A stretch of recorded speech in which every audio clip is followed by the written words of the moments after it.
Banyak travel umroh yang tidak mempertimbangkan komposisi mitra syiarnya di tahun-tahun sebelumnya. Bahkan ini terjadi juga di tahun 2025 seperti saat ini. Apa maksudnya? Setelah kami memang banyak berinteraksi dengan travel, bahkan sering hadir di beberapa acara raker atau misalkan rakor atau annual meeting di awal tahun, sering kami mendapati komposisi mitra syiar yang memang ini perlu dikhawatirkan. Kenapa perlu dikhawatirkan? Karena komposisinya lebih banyak adalah didominasi oleh mereka, para pensiar Baitullah yang berusia di atas 55 tahun. Ya tentu ini menjadi satu pertimbangan.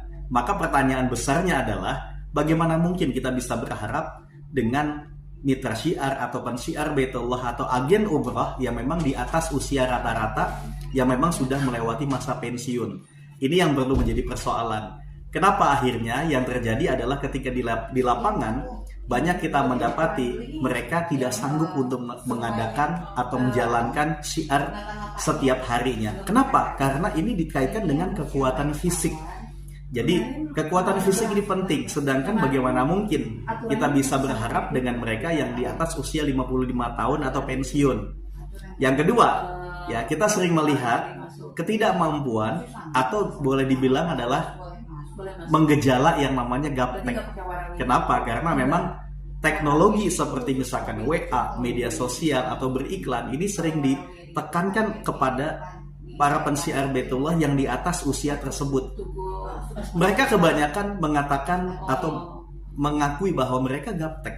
Sehingga bagaimana mungkin kalau misalkan sudah gaptek kemudian bisa maksimal ketika untuk yang namanya merekrut calon jamaah umrah. Ini yang penting ya.